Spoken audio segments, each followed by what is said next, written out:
Here's the 7 bum nugget bag mistakes you batty beginners are probably making. There's nothing wrong with being a beginner, but here's how you stop being a beginner on the bag and become intermediate ASAP cuz.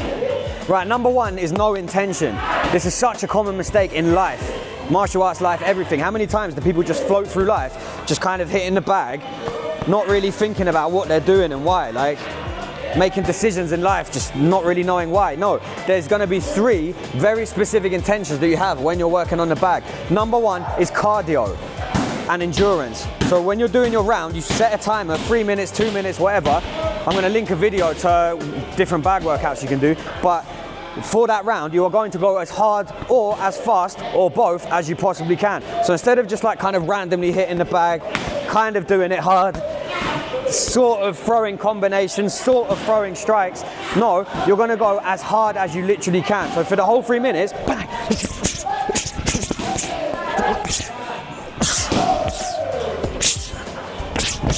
Hard or speed.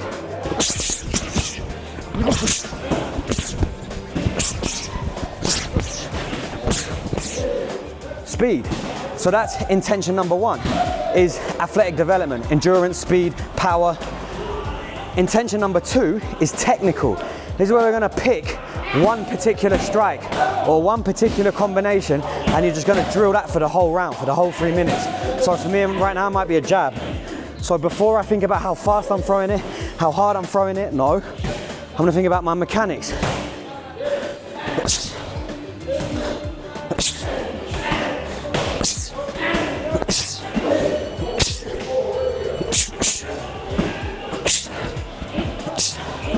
I'm just throwing that one punch. Could be a combination, could be a jab and a hook.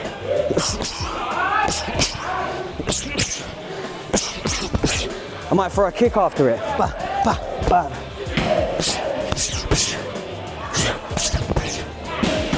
Point is, I'm not deviating from that. Or if I am, it's anything that comes off the back of that particular combination. Bah, bah, bah. So you're working with a specific intention in mind, specific combination, specific technique. Intention number 3 is a combination of those 2 things, athletic development and technical development. So for my jab again, I'm gonna do it as fast and as hard as I can this time. Intention number 2, I'm not really worrying about how hard I'm doing it, I'm just doing it. Don't worry too much about how hard and fast. Only pay attention to your mechanics and is the technique itself getting better. That's it for now, is the feeling of the technique getting better. Then you go into intention number 3, which is putting the 2 together, athletic development and technical development. So now, when I'm picking my technique, jab, hook, low kick, for example, or just the jab, I am doing it as hard as fast as I can for those 3 minutes.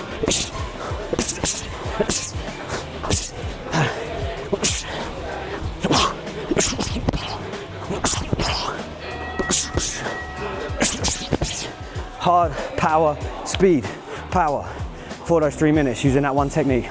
So that's mistake number 1, is not having intention. I've just shown you how to have intention, go have intention now.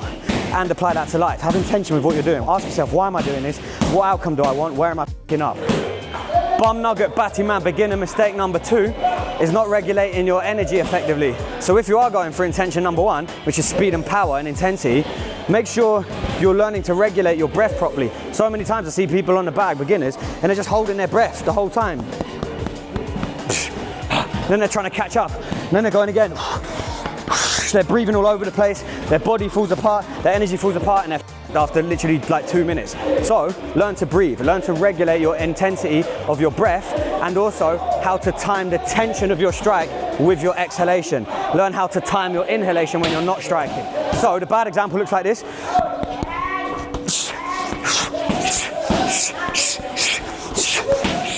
It's hard for me to even copy how bad people can be with this, because I've practiced it properly, which looks like this, which is where when I'm not striking and I'm in between beats and combinations and strikes, powerful inhalation from my nose into my diaphragm as deep as I can. I'll link a video to how to breathe effectively, but just for now, in through your nose, into the diaphragm, powerfully out through your mouth by putting the tip of your tongue on the roof of your mouth and sending breath out. And you're gonna send the breath out anytime you hit the bag. So anytime you're not hitting the bag, breathe in through the nose. There. If it's 3 strikes,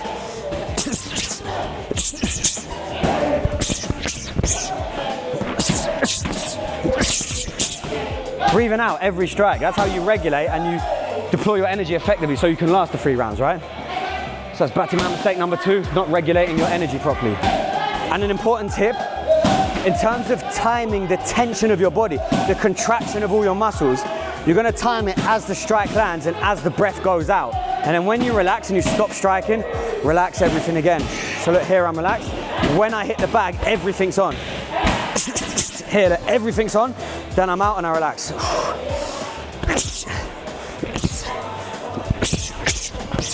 Only when I'm striking am I tense. And when I'm out again, I'm relaxing. That will help you regulate your energy better. Timing of the tension.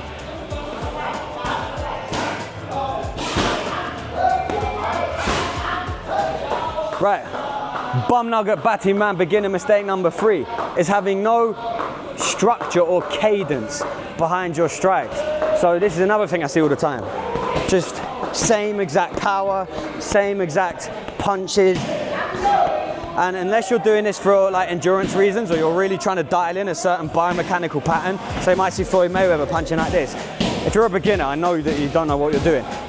Basically, most people are just hitting the bag with the same rhythm, and fighting life is about rhythm, right? So something you can do to immediately get better in boxing and Muay Thai and striking in general, when you're on the bag, you're gonna mix up, you're gonna throw long combinations now, so let's go for like 5, 6, 7 strikes.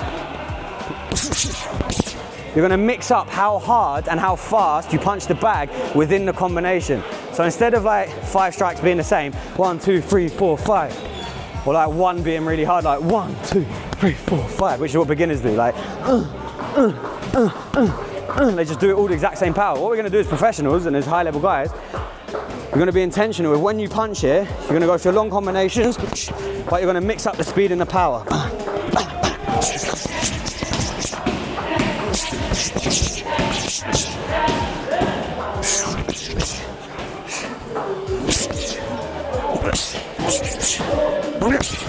Just playing around with the cadence. So look, soft, soft, soft, hard, hard. Hard, hard, soft, hard, hard, soft, soft, hard, hard, soft. You see what I'm saying? I got that wrong there, but I was saying it the wrong way. Hard, so going soft, soft, hard. Soft, hard, soft, hard, hard. You know what I'm saying? Mixing it up, being unpredictable. Change the cadence, change the power within the combination. And the reason that you break the cadence up like that, it just makes you more predictable and harder to defend against. If you imagine someone's punching you, it'd be easy if you know exactly the same speed they're coming at. Where if every strike is different and there's no predictability, it heightens your nervous system. So you become more tense and you become easier to break and defeat. You want to do that to your opponent, therefore change the cadence. Oh mate, get some video of him and his dad, that looks sick, innit? Right. Bumper club beginner batting man bum nugget mistake number 4. Similar to principle number 1 of no intention, not thinking about where you're hitting your opponent. Like where on the bag are you replicating a target? It's one thing to just hit a bag for the sake of it, but it's another thing to hit a bag to also replicate where you would hit an opponent. The argument to this is, yeah, well that's what you got sparring for, this is for just conditioning. Yeah, all right, fair enough. But why not just think about that as a beginner? Assuming you're not training at a pro level, you haven't got that much time to train. As entrepreneurs, busy guys, you've got to be trying to upgrading as much as you can, as short as you can. So with the bag, look, I'm dividing it into 3 different sections. If you're doing boxing, you've got 2, which is the head and the body. So like head, for me, I'm a bit shorter than most of my opponents. So like the head would be like here. Body is basically beneath the shoulders to the hips, which is like here.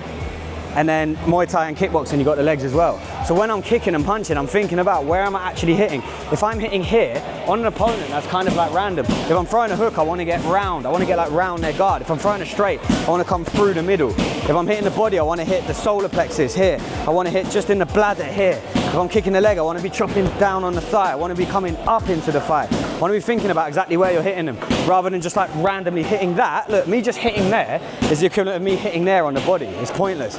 You know what I'm saying? So instead of just hitting there, I'm going to come where through the elbows, where it would be boom, my uppercut's coming here. That isn't really a useful uppercut. This is an intentional useful uppercut. This is a good straight because I'm coming through the guard onto the chin.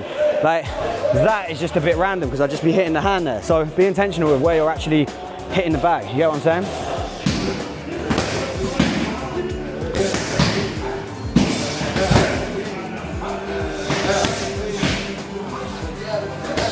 Bum nugget batting man beginner bullshit mistake number 5 is having biomechanics. You know what I'm saying? How often do you see this? Like spaghetti punching. just idiots just flinging their limbs.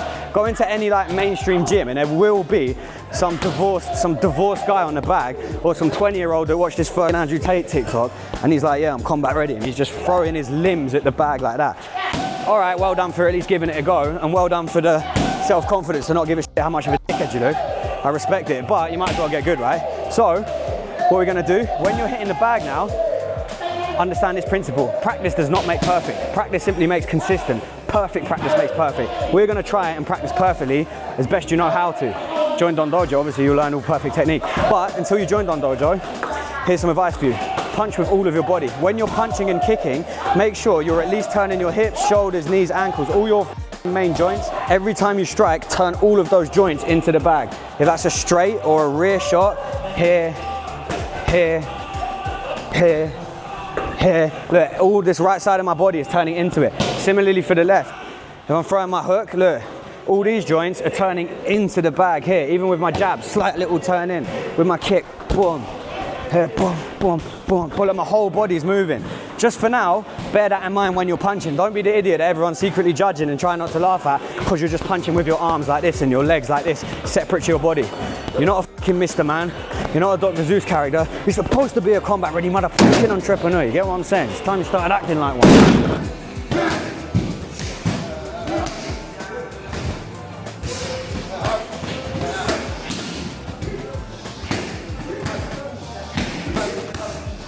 Bum nugget, batty man, bullshit dog beginner mistake number 6 is not paying attention to distance. Just because you're fighting a bag and it's not hitting you back, you should be playing that Bruce Lee quote in your head. Boards don't hit back. It's right, like the bag's not gonna hit back, so don't get complacent like punching the bag, thinking you're sick, thinking that fucking Tinder girl's gonna actually like your answer your DM just because you posted a story of you smashing the bag. Basically, the reason she's not answering your DM and everyone thinks you're a waste man and you've got no girls is because you're punching the bag at the same distance the whole time, versus being smart and realizing when you actually fight a guy, which is what you're training for, self-defense, self-protection, and why you want to do fighting, so that girls do answer your DMs because they realize you're actually capable of looking after them, because you can manage what? Distance. So when you're practicing on the bag, actually bear in mind, where are you in relation to the bag? How's the bag swinging? Like that there is completely different to that here. The bag there is now different to the bag here. So if I just stand absent-mindedly, like a virgin, like an OnlyFans subscriber, just rooted to the spot like this, just punching the bag, even if I've got like good biomechanics and I stay in the same place. If I'm just punching in the same place with no like understanding of intention, of distance at all, I'm not actually getting really that much better at fighting. I'm just getting better at standing on the spot and throwing my limbs at something. There's a difference. Fighting is about controlling the distance. Who controls the distance controls the fight. Who controls the frame controls the relationship. How about that? So fighting is just a relationship. I got a relationship to this bag right now. I've got a relationship to my opponent. I've got a relationship to my girl, to my clients, to my business. I've got a relationship to everyone. I want to control that frame. Me hitting the bag like this, rooted to the spot, is basically like getting married because you haven't got any other options. And you're just like, okay, well, she sucked my once a year on my birthday, so maybe I'll put a ring on it. Huh? Hey, please will you accept me as your husband? I would love to one day perhaps have a blowjob on my birthday in exchange for giving you my life savings so you can divorce me and take my dog. Like that, it's about frame control and realizing, all right, motherfucker, here, I'm out of range. You can't touch me. Boom, feint, hit, boom, bang. Now I'm in range. Now I'm back out of range. Hit and don't get hit. That's what fighting is about. Imagine the bag is going to hit you back. Think about how you're, add some slips, add some blocks, parries, feints, like move around like you actually would against an opponent. And if you're pressed for time because you're a busy rich guy, which you should be, with a busy life, you ain't got time to go on the pads and then the bag and then you're sparring, and then like if you were, you'd be a pro fighter, but you're probably not. So you might as well do the whole thing on the bag workout. Practice your defense, practice your shapes, practice your intensities, your breathing, your energy regulation, but most importantly, your distance. Boom, here I know I can't touch that with my leg. Here I know I can. You know what I mean? So the whole time, I'm being aware of where am I in the bag. So next time you're drilling on the bag, add in the fix to mistake number 6, which is move out, move in, move out, move in, move to the side, feint one way, go to the other. Just move around, in and out, control the distance, be aware of the distance at least. Yo, mistake number 7 for kids is not changing level. Basically change level, cuz. Just stop punching the same area. We sort of spoke about this on like, imagine it as a real person. But so many times people just punch the exact same place on the bag.